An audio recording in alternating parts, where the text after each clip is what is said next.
Thank you. That's very nice of you. All right, now, does anybody have an opposing viewpoint? Boy, you got him wired tonight. Yes, nice. Did you let him into your limo and your bar car? Nice-looking audience. I can only see about the first 6 rows. Now I can see the rest of you. Didn't I see this group at Reverend Moon's coming out party? I'll get to you in a minute. Anyway, thank you for coming tonight. We have a real good show for you. It should be exciting. We may come up in the audience later, see how you are tonight. I'm recovering from a rather strange experience driving in from Malibu today. One of those big RVs, recreational, what do you call them? Yeah. Big RV. Yeah.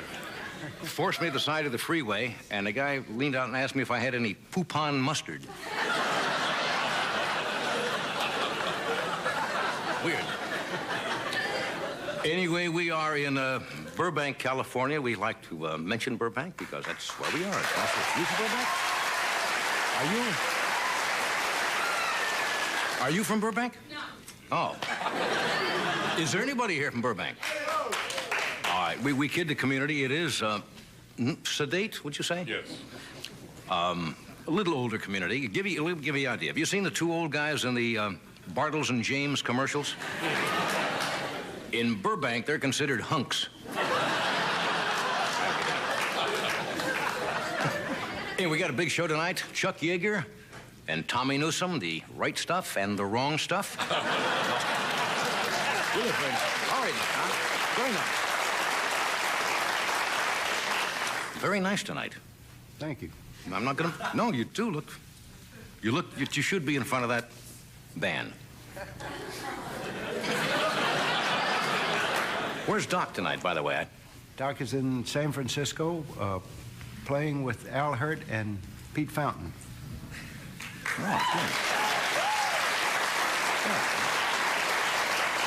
Okay. Oh, interesting thing in the paper. I talked about this last night. They were trying to set a beer limit at baseball games. They think too many people are drinking too much beer. There is now a 2-beer limit at Dodger Stadium. Well, Ed went to the game the other night, had 2 St. Bernard kegs around his neck.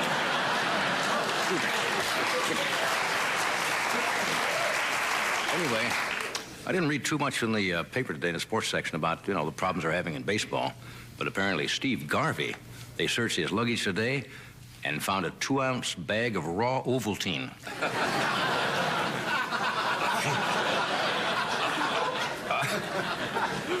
Anyway, as I mentioned, the Reverend Moon is out of prison, as you probably know, and apparently Reverend Moon wasn't too popular in prison. He used to walk along death row saying, "Have a nice day."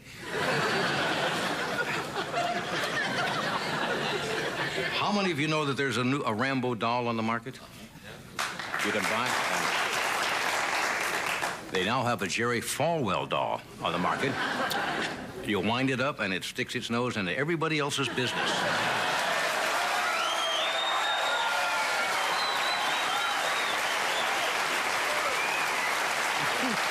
Okay. Just send the letters here. It's okay. I don't know. I wonder about a reverend who does all his shopping through the Sharper Image catalog. But what the hell? Anybody from New York here tonight? New York has the hottest ticket in the United States. They have a lottery in New York, as you know. You know what the first prize is now that they're drawing for?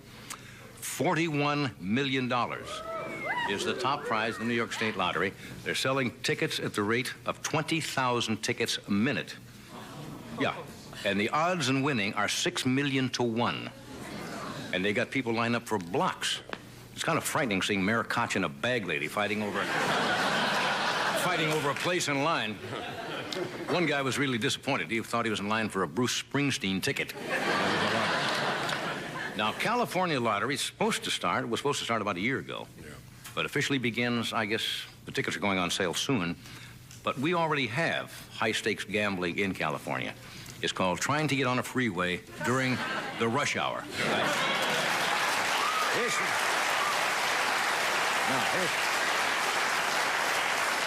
Here's the most exciting news of the day. Dr. Ruth Westheimer, who was now get this. You've all familiar with Dr. Ruth? Okay. She has a new board game out called Dr. Ruth's Game of Good Sex. And it's apparently a lot like Monopoly. And the object of the game is to win enough money to buy good sex, I guess. I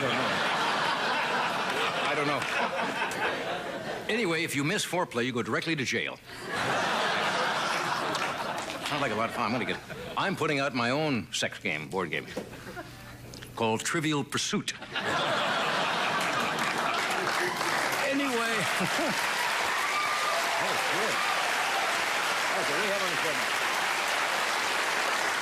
Okay, we have on the show tonight one of the funniest men in the business, Mr. George Carlin.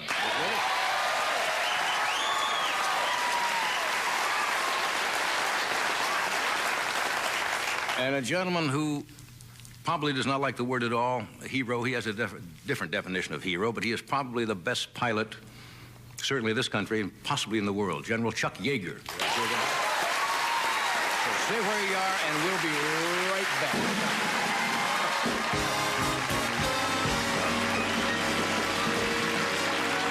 We'll be back. Thank you.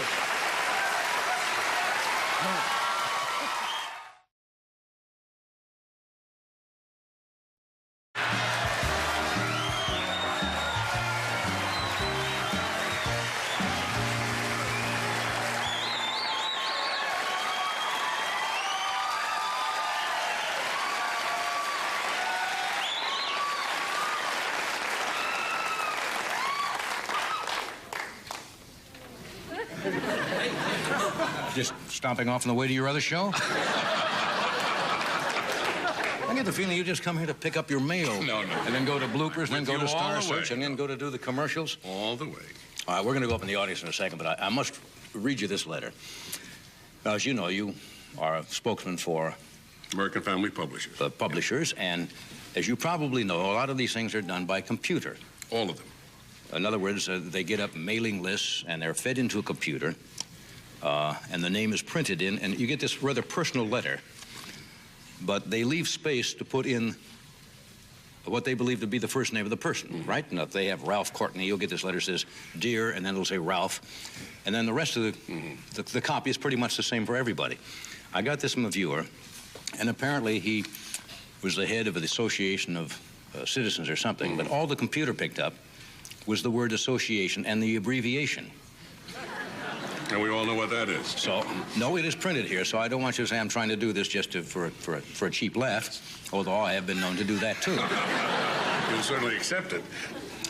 It says, if one of the enclosed numbers is a grand prize winner, and on the top of it, it says, ass is guaranteed.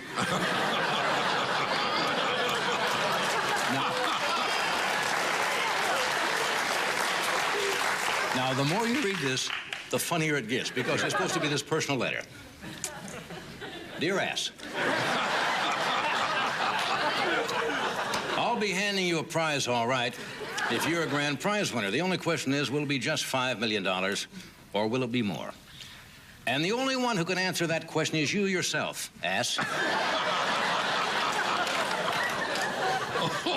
Yes, ass, you're guaranteed $5 million by returning the grand prize winner before the gold seal date. Here's my favorite. We're talking big money, ass.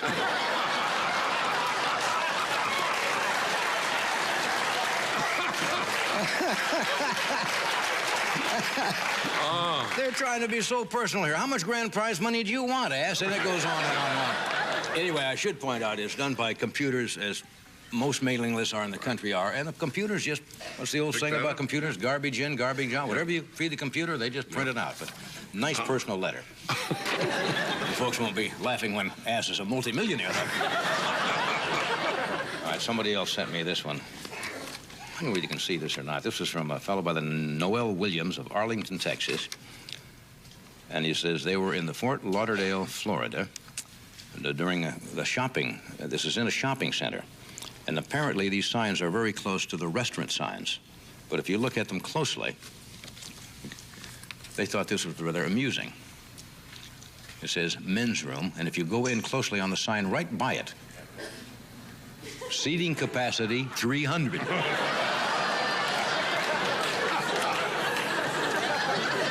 talking about a busy shopping center. All right, we got... we'll do the commercial first, then we'll come up and we thought we'd play a little Stump the Band with our audience tonight. So stay where you are. We'll be right back.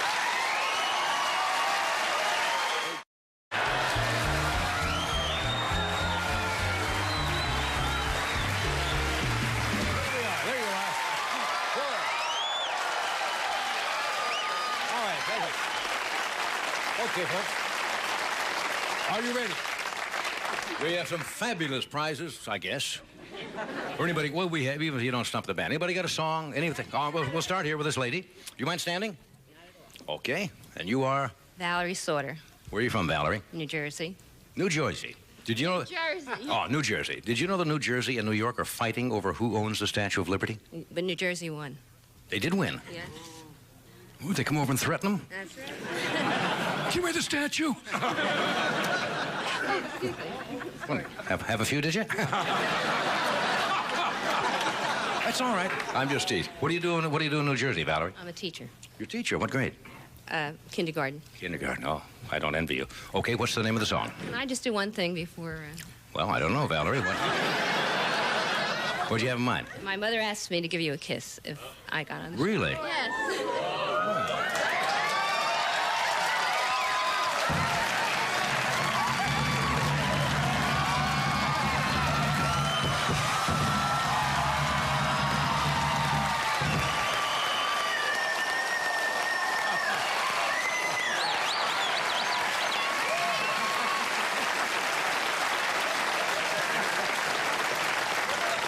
Give my best to Mom. I'm sorry, I didn't mean to embarrass you. Today's your birthday. Well, happy birthday. I hope you didn't mind that. I'm just a silly mood tonight. Okay. I'm delighted. I live alone, you know. What's the name of the song? Pussy Willow song. Excuse me? The Pussy Willow song. Pussy Willow song. Pussy Willow. What do you want from kindergarten? Well, you guys ever go to kindergarten? No. How about the third grade? Fourth grade? Pussy. Fifth grade? Sing it with me. Could you sing it? Oh, she wouldn't. Your girlfriend says no. Fifth grade? No, you're on your own. And you guys know the Pussy have Willow that. song? Some of them were referring to that earlier, yes. I don't want to hear about it. I don't want to hear about it. Valerie, could you sing just a few bars of that? Just a few. I know a little pussy, her coat is silver gray. She lives down in the meadow, not very far away. She'll always be a pussy, she'll never be a cat. That's the one. I think we had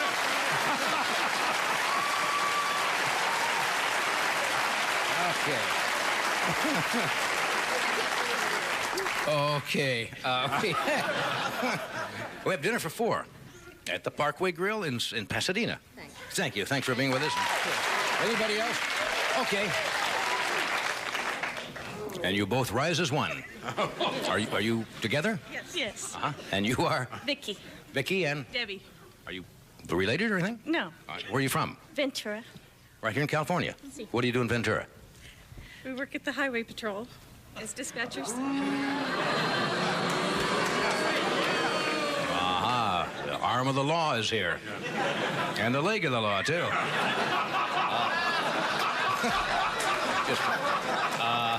What does a dispatcher do? Tell cops where to go. You tell the police cops where to go? Good. A lot of us would like to do that. No, just kidding. What's the name of the song? You gonna do this together? What's the name of the song? Jan Janssen. Jan Janssen? Do you know Jan Janssen? We've decided they've already won. Give them the dinners. Jan Janssen. Okay, ready? My name is Jan Janssen. I come from Wisconsin. I work where the vinegar works are. All the people I meet when I walk down the street, they say, "Hello, what's your name?" Then I say, "My name is Jan Janssen. I come from Wisconsin. I work where the vinegar works are." All the people I meet when I walk down the street, they say, "Hello, what's your name?" Then I say, "My name is Jan Janssen. I come from Wisconsin.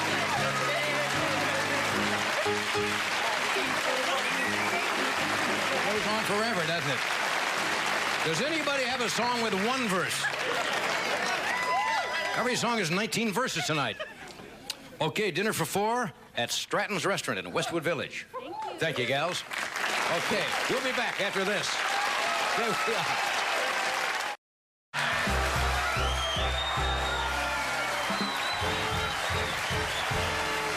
We are back.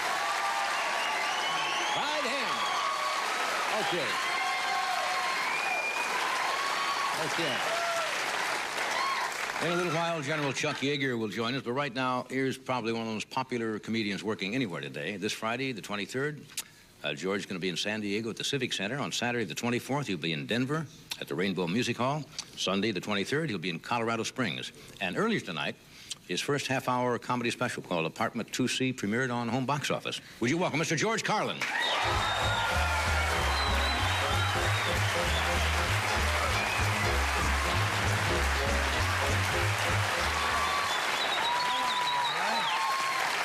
What's going on? Hey there. Hello there. Hello. How are you? How you doing? Everybody okay? Good, good. I'm a little nervous tonight. I just started shaving my legs, you know. I'm not sure if I'm going to like it or not. You know what you never see? A wino with perfect pitch. Do you ever eat chicken at lunch? Do you ever have, like, eat chicken at lunch and then you eat chicken again at supper time? Do you ever wonder if the two chickens knew each other? I think about those things. Another thing about lobsters, you know, lobsters are the only thing we eat that we have to kill them ourselves. That is, you know, if you bring them home, you got to kill them. You don't have many foods like that. Most things come to you dead. Not lobsters, you got to kill them. But, you know, that's the only reason you can drop them in the water is because they look like that. If they look like puppies, you couldn't drop them in the water. Did you ever wake up in the morning and realize that so far everything has happened prior to now?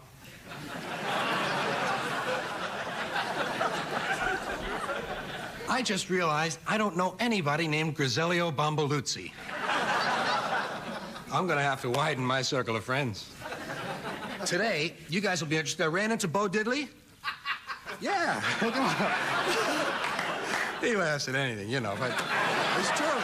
It's true. Well, Bo Diddley and his brother, Dudley Diddley, do you know him? The whole family, Vincent Diddley, Dudley Diddley. And it's a little strange talking to the Diddleys. You know, when you have to introduce the Diddleys. And then Betty Boop came along, and I had to introduce the Diddleys to the Boops, you know. You feel a little strange. You know what I would hate to be? I would hate to be a Q-tip, really. How would you like to be a Q-tip, you know? Lying in the box, hoping it's not your turn, wondering where they're going to put you. I'd want to be one of those ones that fell on the floor and you have to throw it away. Oh, yeah, the Q-tip consciousness. Good. You're strange. I only do one impression. It's Jackie Stewart, the Scottish racing announcer from ABC. Can you say American Broadcasting Company on this network? I guess so. Jackie Stewart here. We're at the Talladega 500 and there's a car on fire in the fair torn. We don't know whose car it... Wait a minute, it's Mario Andretti's car. Here comes A.J. Foyt. Here comes Bobby Unser. Here comes Kel Yabro. Okay, that's all I do. Look at that for you guys. Sure, all right there. Look at that. Hey. You want to have a little fun? Go in a gun store, buy a gun, then buy some ammunition, then ask them if they have any ski masks.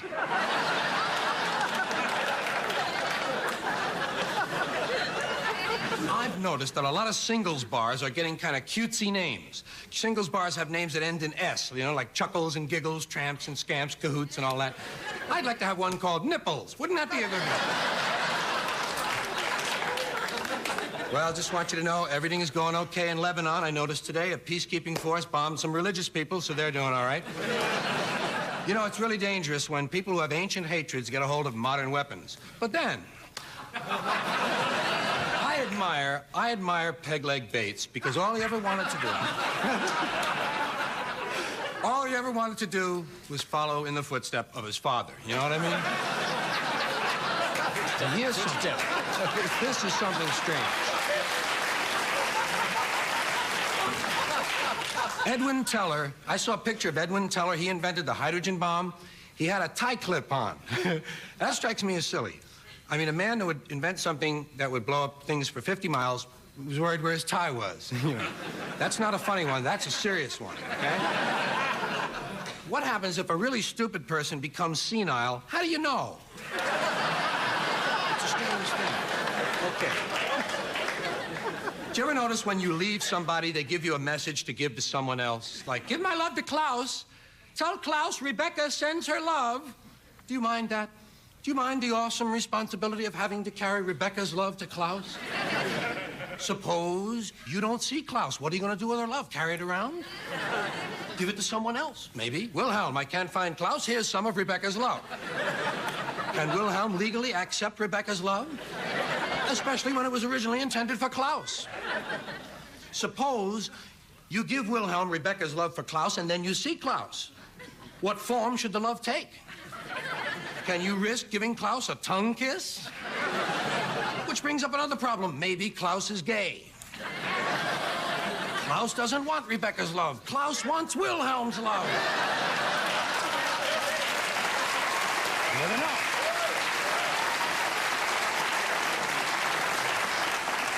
Now, some people don't send their love, they send their regards. That's not as important, is it? Some people just send their regards. Give my regards to Dave. Do you always give the one they want? I don't. I decide at the last minute which one the person ought to get. They might say, give my love to Dave. I might not feel Dave is deserving of love. I'll whip a few regards on Dave and keep him in his place. If I really don't like the person, I'll drop the message way down. Someone might say, tell Dave Susan sends all her love and can't wait to see him again so we can make love all night. I'll say, Dave, Susan said hello. But it's better than just getting someone's best. Sometimes people just send you their best, you know. They'll say, give Dave my best. Your best what? Frankly, Susan, if this is your best, why not keep it to yourself? What? It's a little bit better than being remembered to someone. That's hardly even worth telling anybody. Remember me to Dave. I say, Dave, you remember Susan? Yes. Well, that's it. That's my job. I'm all done. I've got to go see Julio and tell him Franco said hello. And I've got to go over and see Johnny and tell him Merv says hi, so I'll see you in a little while over there.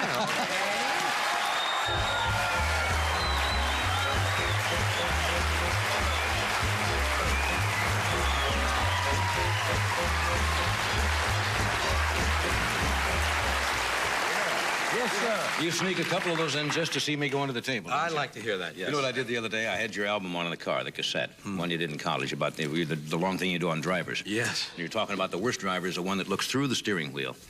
You know, you just see the head. Yes.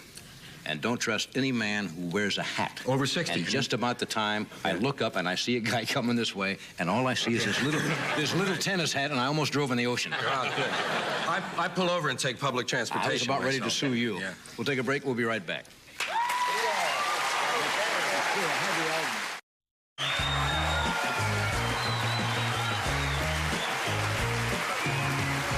We're back with George Carlin. Yeah. Well, I see your mind is still working in strange, quirky ways, which is always good to know. I love cleaning out my file. That's what I do. I like to do a series of things unrelated here. Yeah. And I usually just look through and get the big fine-tooth comb out and find the strangest stuff I can. Concert of non sequiturs. Yes, that's it. Yeah. The HBO thing was on tonight earlier, but I guess it's going to play during the week on HBO. Yeah, right? they show it about 5 times in the month of August. The next What is it, 10 days. sitcom or? Well, Apartment 2C? It's Apartment 2C is the name of it, and it's a sitcom in that it is a situation and it's a comedy. So hey, the only thing missing is the hyphen. That's so right. We'll figure that out.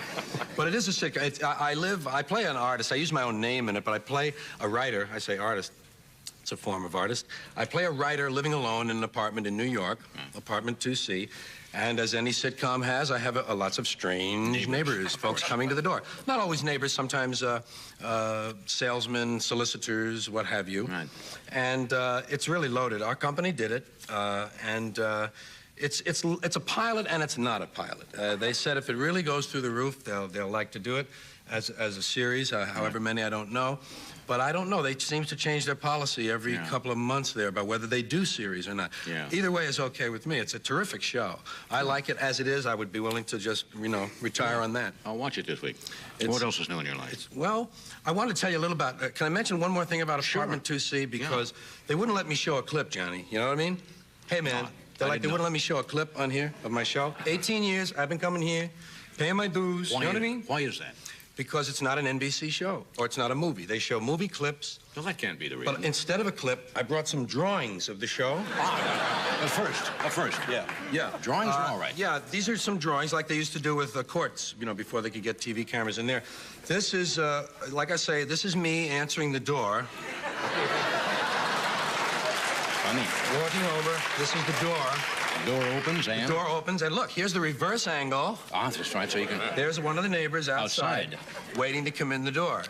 And this is a piece of paper that fell down there while he was outside. Then this is me inside the apartment talking to another neighbor. This is a woman. Maybe you can see that. A little graphic for our show, but... I have my hands on my hips there, kind of. I can't believe it. That's cute, something like that. This is either a double oven or a window. I've forgotten. And then one close-up. I want you to have a close-up to see. Just your left eye. Kind of one of those European arty shots, you know. And that's the same door. It matches this door from the first shot. That's very good. And we had some outtakes. We were getting, but they're still in the art department being done. So the outtakes. When they're done, we'll send them over for bloopers. All right? That's exciting, and a first. Yeah. And a first on our show. By the way, listen, I used to always hate when people would plug their families on TV, but I want to do that now. Your daughter's So I've changed my mind, yeah. My daughter's on this show, and she's terrific. And my wife is one of the co-producers. Molly Miles and Brenda Carlin are our co-producers. And I just wanted to make sure that was on the record. That's nice. A family that produces together. Stays together. Or produces together. I don't know. I have no finish for that, but... I'll be right here. We'll work on a finish for that, and we'll be right back.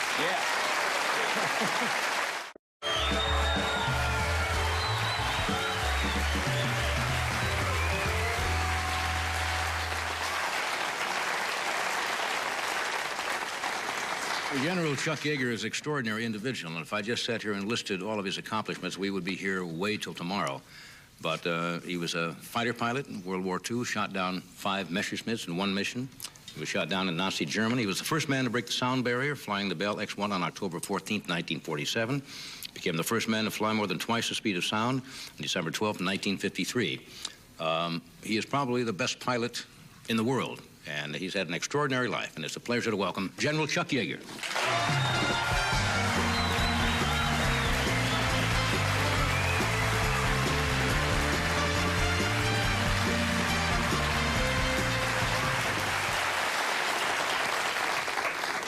I sit up late last night reading this saga of your life. Why did you've been I know you hate the word, a legend in this country, around the world for many years. Why did you decide to wait all this time to put it down? Actually, Mr. Ballantyne from Bantam Books asked me to do a book, and I already had most of it in the Air Force oral history program, and we got Leo Janos to sort of put third people in, and he put it all together and put it on paper, and it was a piece of cake. Yeah. But it is you've had an absolutely extraordinary life, and the thing that absolutely amazed me in reading this book last night, being a test pilot, that you're still around after all these years. And I think you point out in there about the best pilots are the most experienced ones. Well, Johnny always had a policy, man. He never let him name a street at Edwards after you, and never let a pathologist examine you.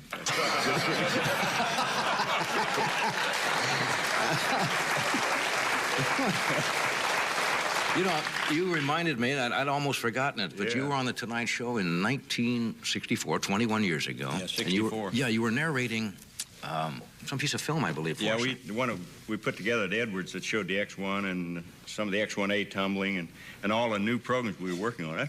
We had a good time, you recall? Yeah, I'm glad to see you can still flare your nostrils in the audience. I still do that a little bit, yeah. To the person who does not fly, how do you describe the exhilaration, the feeling that pilots have? All really superior pilots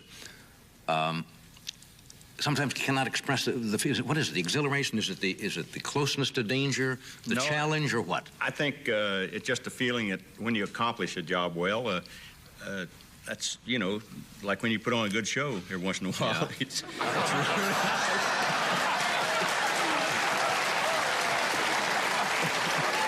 No. Yeah, occasionally we luck in. We don't take it in, as you say in the book.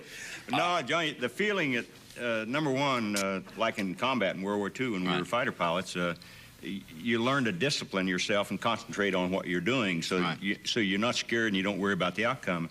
And like the X-1 probably is the most useful thing that I ever did was breaking the sound barrier, because it was sort of a barrier there, and we were never able to get above the speed of sound during World War II or a little later. And I think it's just you know, if you've got a job to do and you do it and you do a good job, you're happy with it. So. Yeah, you point out in the X-1, it was you were riding actually just like a large load of fuel, weren't you? Yeah, we sitting against about a 300-gallon tank of liquid oxygen. It was really cold because you know, you're in a pressurized cockpit and alcohol in the tail, and it was a rocket airplane, and they dropped it from a B-29 mothership because we only had 2.5 minutes of fuel. We burned up 600 gallons when we used all 4 chambers in the rocket motor. Right. But that was the only way we could get the airplane above Mach 1. Actually, we didn't have jet engines in those days that gave us enough thrust to get it above Mach 1. Every time you fellows go out, test pilots, you are actually experimenting with a prototype, as you say in the book. It's an unproved aircraft, generally. And your job is to take the damn plane up and find out what its limits are, right? What it will do, what it won't do, and to take it almost to the point where you might tear it apart. Well, normally, you know, they talk about test pilots. There's many varieties, like a production test pilot, experimental, or research flying is where you're flying an airplane where no one else has ever been, like the X-1, the X-1A, and the X-15 and others. But the point is, they talk about the envelope, you know, the pushing the outer edge of the envelope, as you call it. We use a rectangular square to talk about performance of an airplane. On the right side is speed, and the top is altitude, and of course the max speed on the right, minimum speed in the ground, and altitude. And when you're working in the upper right-hand corner, that's at maximum speed and maximum altitude. When you get outside of it, you're pushing your airplane a little farther than it's designed to go. And that's the expression we use. And normally that's a test pilot's job or a research pilot's job, is to develop the parameters or the limits at which an airplane should operate. And that's your job. Are you ever truly scared in what you do? Well, no, I think we learn real quick, like I mentioned before. You obviously don't waste an awful lot of time thinking about something that you have no control over. So put it out of your mind and concentrate on what you're doing to stay out of that region. And you're a little bit worried, like combat missions, like in World War II, you'd be a little apprehensive when you brief you on where you're going on the mission. You know, if it's a low-altitude strafe mission in a real heavily defended area, you have a little queasy feeling. But once you strap your fan in the airplane and fire off, then you have no more thoughts about it. You're working on it. So. As you pointed out in the book, you say what an aircraft is, or at least is really a gun platform. Yeah, is a platform to fire weapons from, so you have to have stability. But you said when you were flying in the Second World War, you might have had 50 pounds of electronics in, say, the P-51, and nowadays the ships, the F-16, the F-20, have something like 1,500 pounds of electronic gear to look at. Funny, I remember the first airplane I shot down, it was on March the 4th, 44. I used a ring and bead gun sight, which, you know, just instinct. Right. You just like shooting a shotgun at a bird. But today, like in the F-20, you have a weapons management system that's really fabulous, and you got a computer systems aboard, and it does everything for you. It doesn't take you out of the loop because it still responds to your input when you're flying the airplane. But I tell you, with the weapon systems that are available today and the technology that's going into airplanes like the F-18 and F-20, it's really fabulous what you can do with them. You still go out and fly those ships, don't you? Yeah, I work for Northrop as a consultant test pilot on the F-20, and I stay pretty current in modern technology. So. Yeah, now they say flying's a young man's game. You were one of the youngest guys in here. You were 18 when you went right out of high school into the Air Force, right? Yeah, I couldn't understand how a guy 25 could fly an airplane, but as I got to be 25, I worried about 30-year-olds, and now that I'm 62, I worry about, you know, like Ed over there.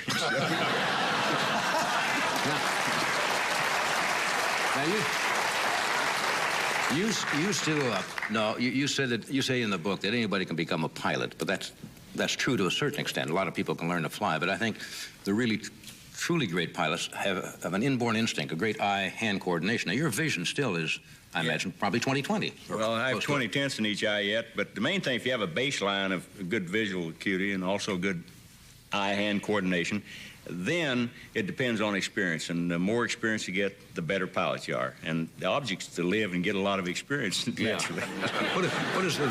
I know when I first went out to try to get a pilot's license, which I did get, they quoted that old saying, there are old pilots and there are bold pilots, but there are no old, bold pilots. True? Yeah, well, I don't believe a word of it. What are you flying now? You're flying some ultralights, I read. Well, I own an ultralight, all I have, but like I say, I get to fly some pretty good airplanes, like the F-20, and right.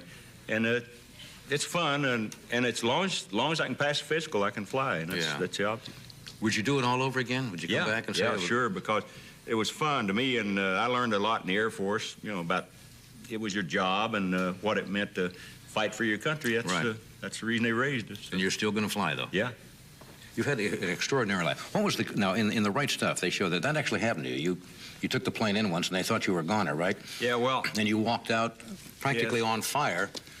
The NF-104 in '63, I was commandant of the astronaut school up there, and we were using the airplane as an altitude astronaut trainer because we could fly it up to 118,000 feet, get about a minute and a half of zero G in a pressure suit, and ran out of hydrogen peroxide on the thrusters, and I ended up in a flat spin, and I rode it. It was a no-win situation where I rode it down to about 6,000 feet and punched out, but the thing that hurt me was that the ejection seat hit me in the face of my pressure suit, which was pressurized, and what hit me was the butt end of the rocket that had blown me out of the airplane, and that set my seals on fire in the pressure suit. Oh, we'll be right back. Stay where you are.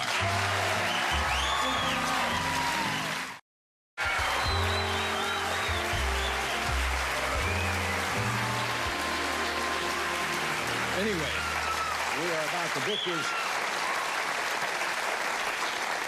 It's a fascinating account about an extraordinary man, General Chuck Yeager. And Chuck, I thank you for being here tonight. Thank you, Johnny. Nice to be here. George, you are off to... San Diego and Denver. San Diego and Denver. Thanks for being here. Tomorrow night we have... right in front of you. Right in front of me? General Yeager. No, he's here tonight. Oh, right here in front of me. Arnold Schwarzenegger, outstanding flautist, Jean-Pierre Rampal, and hollering champion, Ginger McLam will all be here. Thank you. We'll see you tomorrow.